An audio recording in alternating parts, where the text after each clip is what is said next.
Now, this is a slightly awkward topic. Sam is a friend, and the podcast he released yesterday with Eric Topol was focused, well, it was focused on DarkHorse, but it named me specifically, and it talked extensively about the issues surrounding COVID that we've been focused on for many months here, including the question of ivermectin and the question of vaccine hazards and vaccine hesitancy. And I must say there was a certain amount of trepidation in discovering that Sam had released what was obviously a critical podcast of me and us. I say that because I know Sam to be a tremendously capable interlocutor. And I will say in my past, I have had a podcast on DarkHorse where I talked to Sam about free will, a topic on which I disagree with Sam. And I believe he trounced me in that discussion, despite the fact that I suspect that I'm actually right. It took me a long time to figure out why it was that I was unable to make my point compellingly. It took me at least a week to figure out where I thought the bodies were buried. But anyway, the point is, Sam is so good at what he does, so smart, and has, in my opinion, unassailable integrity, that to find that he was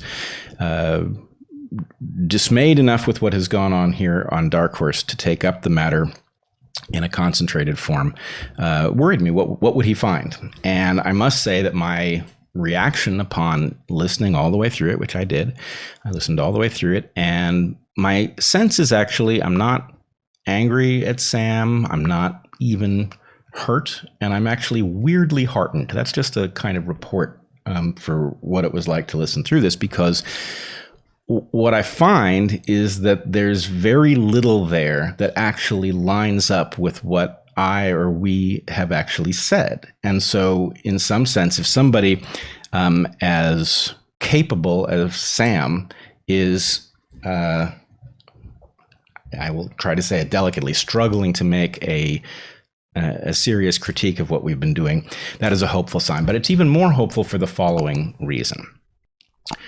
I know Sam would never intentionally strawman another person.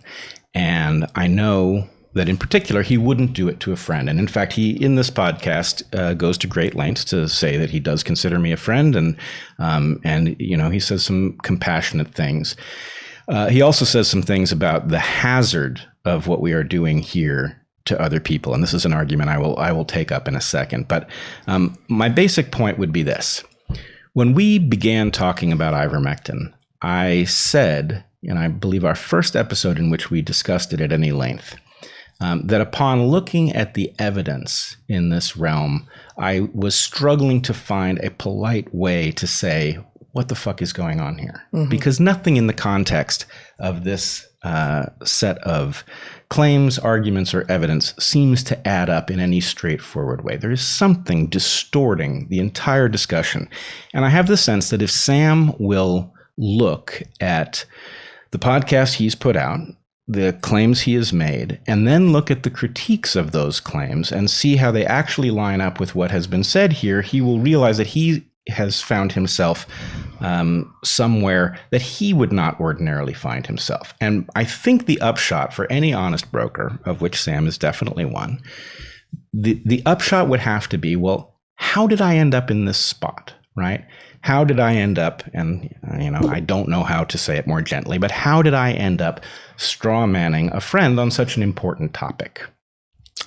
So go ahead. Since many people won't have heard what we're talking about, what you're talking about here, can I just provide one way in which, and it's all.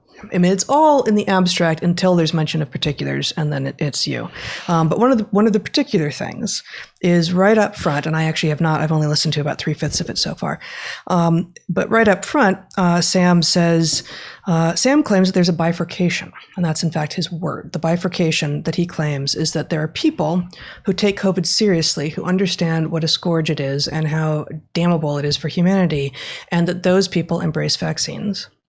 And then the other side of the bifurcation are the people who do not take COVID seriously, who either think it's a hoax or it's no worse than the flu or, or whatever it is. And that those people, strangely, are concerned about vaccine safety, but not about COVID safety. Now, this is...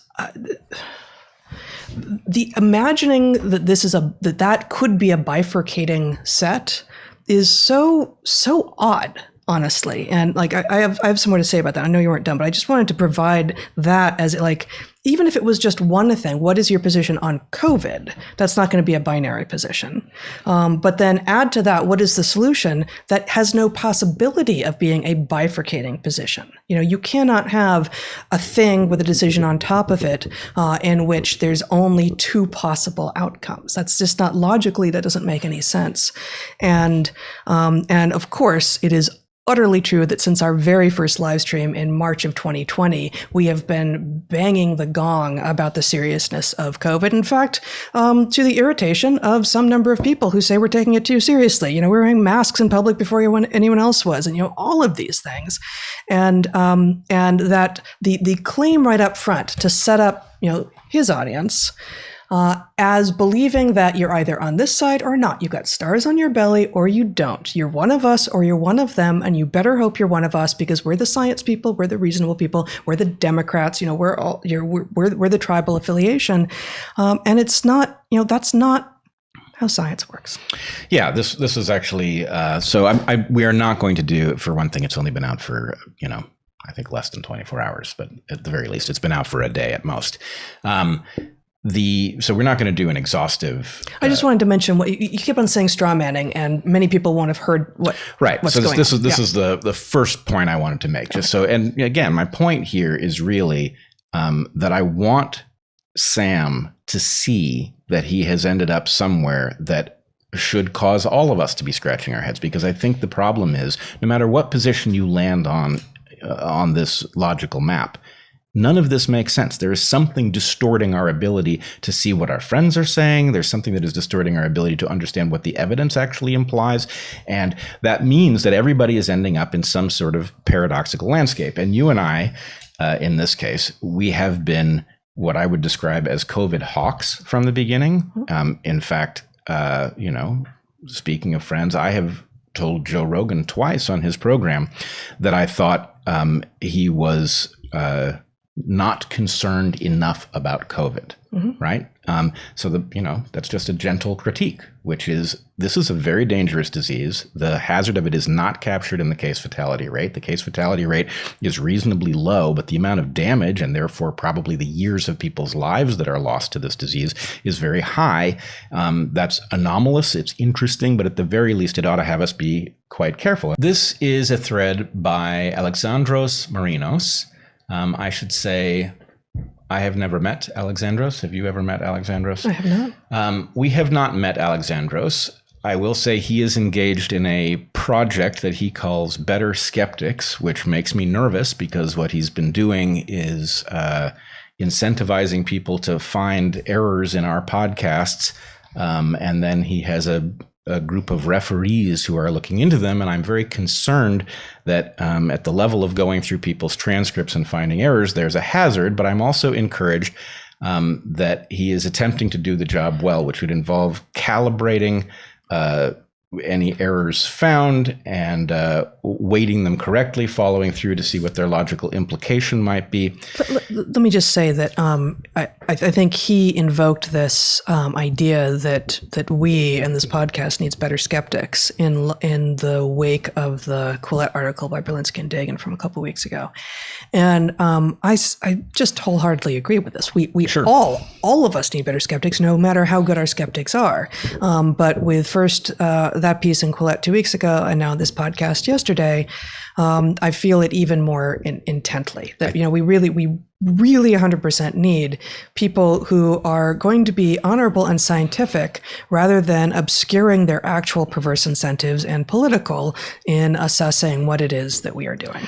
Yes. Oddly, I'm not sure if it's true or not, but I think he may be quoting you, that the term better skeptics may have been borrowed from something you said on a stream. But in any case, okay. It's all... We could just keep pointing at each other. Folded in and on itself. Yes. But in any case, my basic point is I am cautiously encouraged that that Alexandros and his team are going to overcome the obstacles to this kind of analysis, which involve basically calibrating and weighting the various conclusions, and then figuring out how to compare them to other things. But anyway, we can talk more about that some other time. In any case, here, Alexandros has done a thread in which he goes through Sam's podcast from yesterday, and he found many of the critiques that I would make. He found a few that I didn't know to make.